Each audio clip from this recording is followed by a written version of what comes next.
এরকমও প্রশ্ন আমাদের কাছে অনেকে করেছেন যে আমি তো আমার গার্লফ্রেন্ডকে কথা দিয়েছিলাম যে আমি তোমাকে ছাড়া আর কাউকে বিয়ে করবো না, তো এখন কি আমি ফিরে আসলে, তওবা করে ফিরে আসলে কি এর জন্য আল্লাহ আমাকে ধরবেন কি?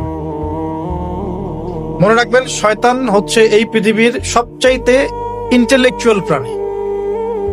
সিরিয়াসলি, ও যে এত বেশি স্মার্ট যেটা আমাদের চিন্তারও বাইরে, চিন্তার বাইরে। যখন শয়তান সরাসরি মানুষকে পথভ্রষ্ট করতে ব্যর্থ হয় তখন কিছু নেক্সট সুরত ধারণ করে। দিনী ভাই দিনী বোন, এটা নেক্সট সুরত, ঠিক আছে। তারপরে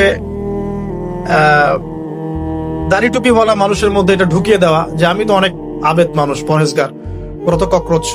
দেখবেন বেশি না, 1 মাস যদি কেউ নামাজ পড়ে, 1 মাসে 10টা বই পড়াশোনা করে, ইসলাম সম্পর্কে একটু ঘাটাঘাটি করা শুরু করে, অন্যদের সাথে কথা বলার ক্ষেত্রে তার যে বডি ল্যাঙ্গুয়েজ, এটা খেয়াল করবেন।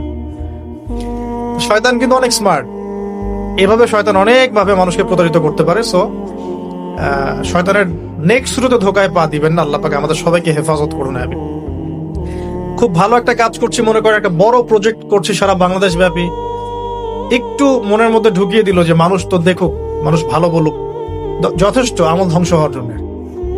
এতটুকু যথেষ্ট আমল ধ্বংস হয়ে যাওয়ার জন্য। আল্লাহ মাফ করুক আমাদেরকে। তো প্রথমে প্রিয় ভাই, তওবা করে ফিরে আসা, যার যার হক তাকে তাকে ফেরত দিয়ে দেওয়া। এরপরের সবচাইতে ইম্পর্টেন্ট জায়গাটাই হচ্ছে ইলম অর্জন করা। যেখানে আছেন সেখানেই থাকবেন, মানে যে যে প্রতিষ্ঠানে যে সাবজেক্টে পড়ছেন, এখন আপনাদের প্রায় জীবনের 20টা বছর চলে গেছে। এখন সবার পক্ষে আবার ইউটার্ন করে জিরো থেকে স্টার্ট করা পসিবল না, এবং এটা বুদ্ধিমানের কাজও হবে না। এটা বুদ্ধিমানের কাজও হবে না। ওই সেকশনে যারা আছেন তাদের সংখ্যা কিন্তু প্রচুর, যারা দিনী লাইনে পড়াশোনা করছেন, ঠিক আছে। আল্লাহ চাইলে তাদের মধ্য থেকেই ইনশাআল্লাহ এমন অনেক বড় বড় মুফতি, মুহাদ্দিস, ইমাম তৈরি হবেন যারা ধর্মীয় অঙ্গনে নেতৃত্ব দিবে। আর যদি দেখা যায় তারা তাদের দায়িত্ব পালন না করেন, তখন আল্লাহ পাক জেনারেল থেকে মানুষ উঠায় নিয়ে আসবেন। এটা আল্লাহ পাকের কৌশল, আল্লাহ পাক করতে পারেন। এখন আপনি কি করবেন? যেহেতু আপনারা 20-25 বছর পার করে আসছেন, যে সাবজেক্টে পড়ছেন কন্টিনিউ করতে থাকবেন। যদি এনভায়রনমেন্ট থাকে ফ্রি মিক্সিং এর, এখানে আপনি আপনার চোখকে হেফাজত করার চেষ্টা করবেন সর্বোচ্চ। এ ব্যাপারে আমি একটা বই সাজেস্ট করি। এই বইটা পড়লে ইনশাআল্লাহ আপনার অন্তরের মধ্যে এই বিষয়গুলো কমে আসবে ইনশাআল্লাহ। সেটা হলো তাসকিয়া, ও আরেক নামে এসেছে, সেটা হলো তাসাউফ ও আত্মশুদ্ধি।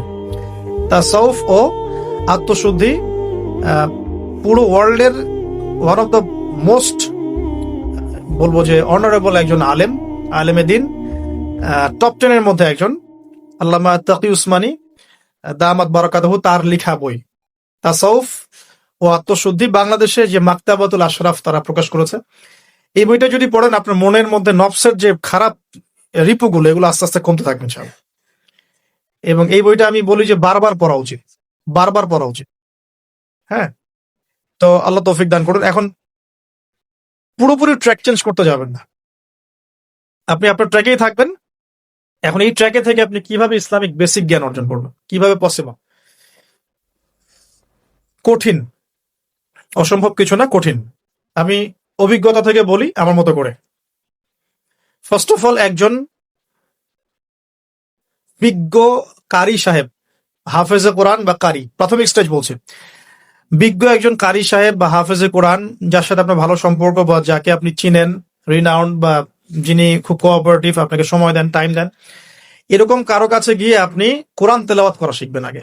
ফার্স্ট অফ অল এটা কাজ, কোরআন তেলাওয়াতটা আগে শিখবেন।